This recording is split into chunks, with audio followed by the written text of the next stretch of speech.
Et j'accueille donc Maud Chirio. Bonjour madame, vous êtes maître de conférence à l'université Paris-Est Marne-la-Vallée, spécialiste de l'histoire de la dictature militaire brésilienne. On vient d'entendre donc ce qui s'est passé hier soir. Ce verdict vous semble implacable? Oui, tout à fait. Même si la défense va déposer des recours, ils n'ont pas de recours sur la condamnation. La Cour suprême est une dernière instance et les seuls recours éventuels sont des recours sur l'application de la peine, la durée des condamnations, mais il n'y a pas à court terme de possibilité d'acquittement. Une possibilité serait très ultérieurement et en cas de bouleversement politique, le vote par exemple d'une loi d'amnistie. Mais dans l'immédiat, les 8 condamnés, hein, l'ancien président Bolsonaro et ses co-accusés, vont être contraints à l'accomplissement de leur peine. Alors, on ne sait pas pour l'instant quand l'ancien président va être incarcéré. De quoi nous parle ce verdict, Maud Chirio? Alors, c'est un verdict qui est absolument historique, hein, puisque, comme cela a été dit par certains juges de la Cour suprême, l'histoire du Brésil est une histoire marquée par de très nombreux coups d'État, systématiquement avec une participation militaire, et tout aussi systématiquement l'amnistie des responsables de ces tentatives de putsch ou de ces putschs. C'est donc un événement historique, pas simplement pour l'actualité du monde où les extrêmes droites partout dans le monde prennent des distances et des libertés avec l'alternance, l'application des résultats du scrutin, le respect des résultats du scrutin, mais aussi pour la démocratie brésilienne qui n'a jamais poursuivi les responsables de coups d'État et en particulier qui n'a jamais poursuivi les responsables du coup d'État militaire de 1964 et de la répression qui a traversé le pays pendant les 20 années de la dictature militaire des années 60 et 70. C'est donc une affirmation exceptionnelle, remarquable de la maturité de la démocratie brésilienne face à un procès dans lequel les preuves sont absolument implacables. Hein. Vous noterez que parmi les 8 co-accusés, l'un de ces co-accusés a réduit sa peine par la révélation d'un dossier de preuves et de témoignages qui établit de manière complètement évidente, et ça est ce qui a provoqué un grand consensus au sein de la Cour suprême, non seulement l'organisation des manifestations qu'on a bien connues de janvier 2023, de l'assaut de la place des Trois Pouvoirs à Brasilia, mais à l'arrière de ces manifestations, qui étaient la pointe émergée de l'iceberg, un complot, non seulement pour le non-respect des résultats du scrutin, mais aussi pour l'assassinat de Lula, du président de la Cour suprême, le juge Moraes, et pour l'instauration d'un régime d'exception.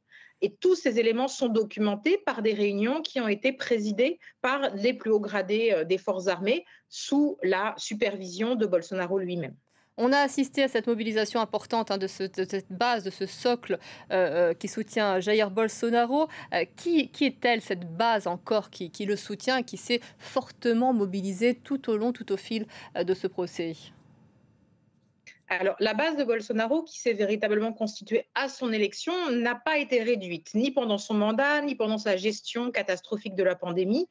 Et elle a continué d'être mobilisée, très liée à son chef, dans une logique très personnaliste de leader. Et c'est celle qu'on a vue le 7 septembre, le jour de la fête nationale, dans les rues pour protester contre le procès.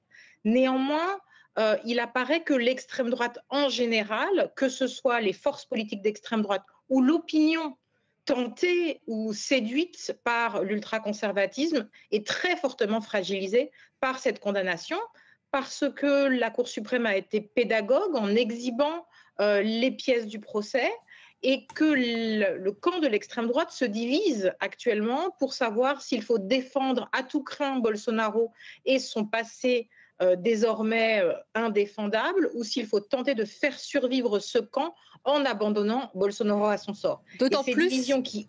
d'autant plus, pardonnez-moi, qu'il y Pardon. a différents courants au sein même de cette extrême droite brésilienne.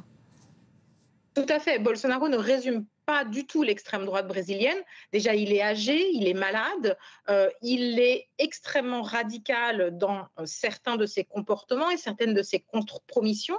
Et il y a une nouvelle génération de politiciens d'extrême droite qui espèrent bien remporter le scrutin de 2026 et qui est désormais extrêmement encombré par non seulement le procès et la condamnation de Bolsonaro, mais en partie l'appui qu'apporte Trump, ce qui heurte la sensibilité patriote et anti-impérialiste de l'opinion brésilienne au-delà des secteurs progressistes.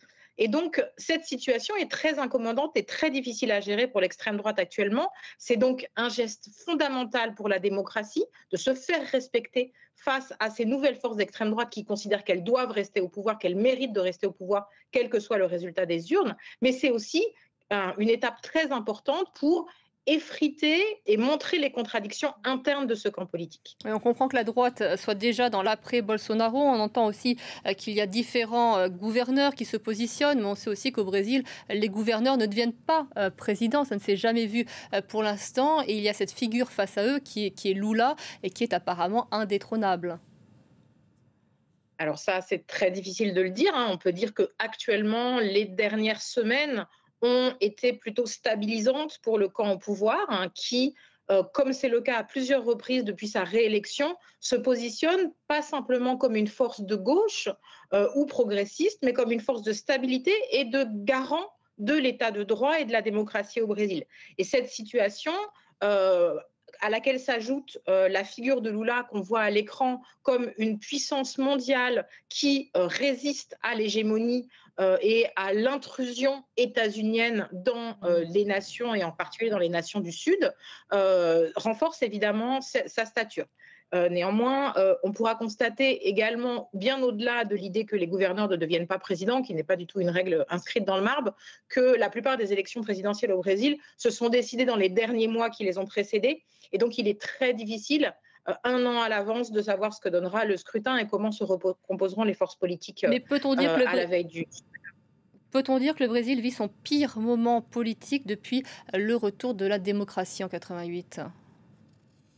Son meilleur moment politique. Pourquoi son pire moment politique? Non, pas du tout. C'est un grand moment pour l'histoire du Brésil. Ce n'est pas son pire moment politique.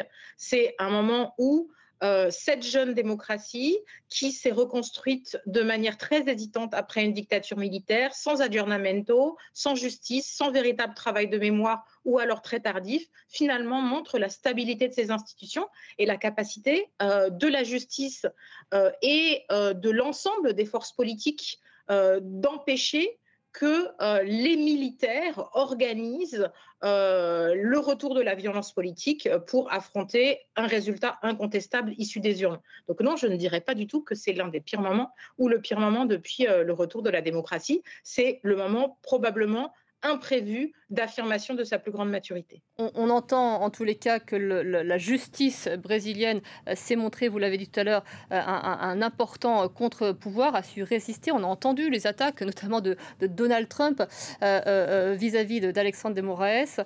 C'est vrai que c'est lui qui a eu la détermination totale et qui a su tenir face à toutes ces tentatives de déstabilisation au fil des mois. Oui, et c'est d'autant plus intéressant que Alexandre de Moraes n'est pas un personnage progressiste, pas du tout un personnage de gauche. Il a une histoire de garant du droit constitutionnel. Et donc, c'est une posture qui échappe à la polarisation. On parle beaucoup de la polarisation, c'est assez classique dans les sociétés marquées par l'ascension de l'extrême droite, comme s'il y avait d'un côté la gauche qui défendait l'état de droit et l'extrême droite qui prendrait des libertés à l'égard de cet état de droit.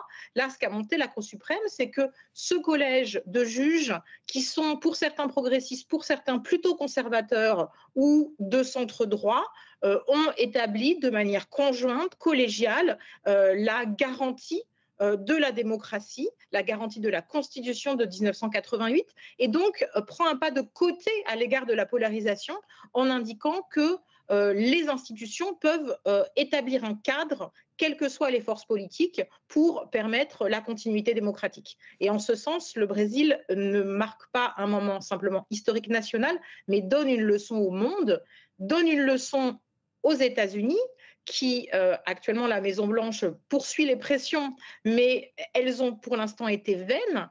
Les États-Unis se comportent, la Maison-Blanche se comporte comme avec un tout petit pays qui serait dans sa chasse gardée, et il s'affronte à un pays de plus de 200 millions d'habitants qui ne réagit pas de la même manière. C'est donc une leçon de souveraineté et une leçon de démocratie que le Brésil donne aux États-Unis et au monde. On sait que la stabilité judiciaire américaine n'est pas la même qu'au Brésil. On sait qu'elle est sous la coupe davantage des conservateurs de Donald Trump, ce qui n'est pas le cas, vous venez de le démontrer, au Brésil. On entend cette stabilité du système judiciaire dont vous parliez, mais qui dirige exactement au Brésil? Parce qu'on comprend qu'il y a une complexité de conjuguer, de fonctionner avec le Congrès pour le président en poste. Alors, c'est difficile de savoir qui gouverne au Brésil, puisque Mmh. c'est un système qu'on appelle le présidentialisme de coalition, c'est-à-dire que l'opinion, l'électorat vote pour un président qui a des pouvoirs qui sont très largement limités par l'obligation de créer des coalitions au Congrès qui sont en général très éloignées du bord politique du président. Donc, il y a déjà une grande difficulté à gouverner du fait des accords entre l'exécutif et le législatif, et désormais le judiciaire qui s'impose comme un acteur de premier plan. Donc effectivement, ce n'est pas une scène politique qui est très lisible, mais ce qui ressort là encore, c'est qu'actuellement, quelle que soit la grande diversité politique de ces trois instances, et en particulier du législatif et du judiciaire, il s'établit un équilibre autour d'une limite posée. Et cette limite, c'est le respect de l'état de droit, là encore dans le cadre de preuves accablantes. Bolsonaro n'a pas simplement appelé au non-respect du scrutin, n'a pas appelé à des manifestations, il s'est organisé un complot qui était dans les grandes lignes, règles, traditions des coups d'État en Amérique latine au XXe siècle. Et dans cette évidence de l'atteinte à l'état de droit, ces institutions complexes, partagées avec des secteurs conservateurs extrêmement puissants, pour l'instant, se dirigent vers le respect de la Constitution établie par la Cour suprême. Et là encore, ça montre que les régimes démocratiques peuvent résister à la polarisation, peuvent poser des limites, ce qui ne s'est pas passé aux États-Unis, puisque évidemment, ce qui s'est passé au Brésil en 2023 était complètement à l'image de ce qui s'était passé aux États-Unis 2 ans auparavant. Ce que la justice brésilienne, américaine n'a pas eu le courage de faire à l'égard de Donald Trump, et la face du monde en aurait été très différente aujourd'hui. La justice brésilienne, d'une démocratie beaucoup plus récente, qui était considérée comme beaucoup plus fragile, et regardée d'un regard bien plus méprisant par le reste du monde, finalement l'a fait. Et ça nous indique un chemin pour l'avenir, quels que soient les positionnements. Il existe des frontières qui ne peuvent pas être dépassées, et ces frontières, c'est l'utilisation de la violence politique et le non-respect des urnes. Mochei, on avait vu surgir Jair Bolsonaro sur la scène politique tel un outsider. Il a malgré tout mis en lumière les parts d'ombre d'une société. Tout à fait. Ce qui est à garder en tête, c'est que la condamnation et l'emprisonnement très probable de Jair Bolsonaro ne font pas disparaître l'extrême droite au Brésil. Jair Bolsonaro a d'une certaine manière été un révélateur et un catalyseur plutôt que l'artisan de cette ascension de l'extrême droite.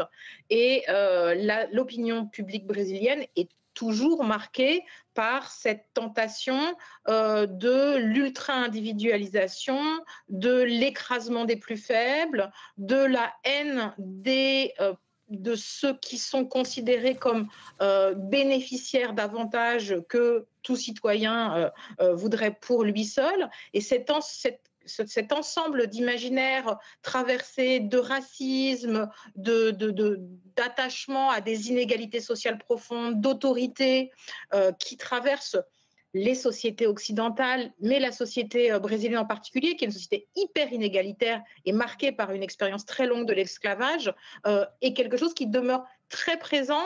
Et d'une certaine manière, les grands moments de progressisme qui ont marqué les 40 dernières années au Brésil ont un peu occulté cette réalité de la société brésilienne qui continue d'être disponible pour des forces politiques radicales.